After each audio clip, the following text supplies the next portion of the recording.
مثلا ایک کلام ہے، کلام کو سمجھنے کی کچھ آفاقی مسلمات ہیں، بھائی وہ کلام ہے تو کلام ایک زبان میں ہوگا، وہ زبان ہے تو وہ الفاظ پہ مشتمل ہوگی، الفاظ جملے میں آئیں گے، اس کا سیاق و سباق ہوگا۔ تو قرآن مجید اپنے بارے میں دعویٰ کرتا ہے میں حرف آخر ہوں، میں قول فیصل ہوں، میزان فرقان حکم مہیمن ہوں، میری بساط پر رکھ کے چیزوں کو پرکھنا ہے۔ تو ہم پرکھ کے آپ کو بتا رہے ہیں، آپ کہتے نہیں مجھے تو فلاں بزرگ کی رائے پہ زیادہ اعتماد ہے، تو جائیے، یہ دنیا میں نہ ہم آپ کو مجبور کرتے ہیں کہ آپ ہماری رائے مانیں، نہ آپ ہمیں مجبور کریں ان تصورات کی روشنی میں جو آپ کے لیے بہت عقیدت پہ مبنی ہے۔ ہم ان تصورات کو میرٹ میں درست نہیں سمجھتے۔ تو صحابہ اکرام کی فضیلت اگر ان کے لیے رسول اللہ نے بیان کی ہے تو اللہ سے ہم دعا کرتے ہیں کہ آخرت میں اللہ تعالیٰ اس فضیلت کو مزید مبرہن کر دے اور ان کو اجر دے۔ تو ان کی فضیلت کا تعلق ان کی آخرت سے ہے، میری زندگی سے نہیں ہے۔ اور میرے لیے تو تمام صحابہ اکرام، مجھے یہ بتا دیا گیا ہے اور یہی میرے علم کی بھی کی تعلیم ہے کہ صحابہ کلہم عدول، ہم کسی صحابی کے بارے میں کوئی غلط بات نہیں رکھتے۔ درجات ہر جگہ پہ ہوتے ہیں، وہ درجات روایتوں میں آگے ہیں، بڑی اچھی بات ہے، نہ آتے تو نہ میرے دائرہ عمل کی یہ چیز ہے، نہ میرے ایمان کی اس پہ کوئی بنیاد پڑتی ہے۔ میں مسلمان ہوں، اس لیے مسلمان ہوں کہ اللہ کو مانتا ہوں، اس کے پیغمبروں کو مانتا ہوں، آخرت کو مانتا ہوں، اس کی کتابوں کو مانتا ہوں، یہ میری ایمان کی بنیاد ہے۔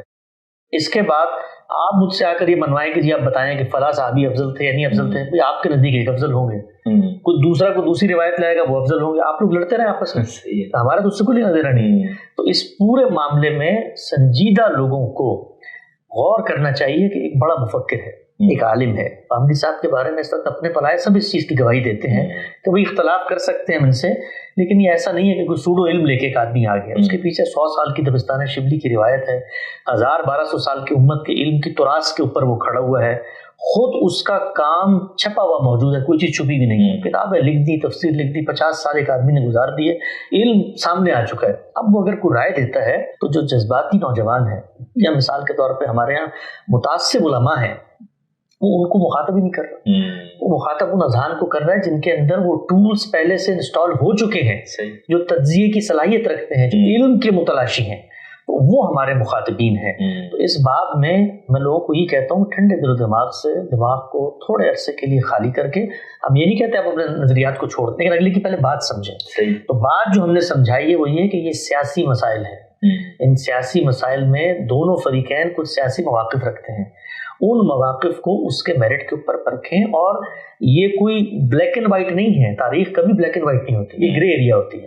اس کے اندر اگر غامدی صاحب کی ساری آراء کو آپ اٹھا کر سمندر میں پھینک دیں، اس سے بھی ان کی دینی فہم پہ کوئی اثر نہیں پڑا۔ صحیح ہے، یعنی اس سے کوئی ضروری نہیں ہے کہ غامدی صاحب کے سننے والے یہ بوجھ اپنے کاندھوں پہ اٹھائیں کہ غامدی صاحب کی زبان سے جو لفظ نکلے گا ہم نے قیامت تک اس کا دفاع کرنا ہے۔ آپ کہیے ان کی تاریخ کے معاملے میں ایک رائے ہے، ہمیں سمجھ میں نہیں آتی، ہاں قرآن کے باب میں وہ کوئی رائے دیں گے تو قرآن کو میں نے بھی پڑھنا ہے نا، میں نے بھی عمل کرنا ہے، میں نے اس کی دعوت بھی دینی ہے، تو یا تو میں اس کو رد کروں گا یا میں اس کو قبول کروں گا اگر میں سنجیدہ طالب علم ہوں۔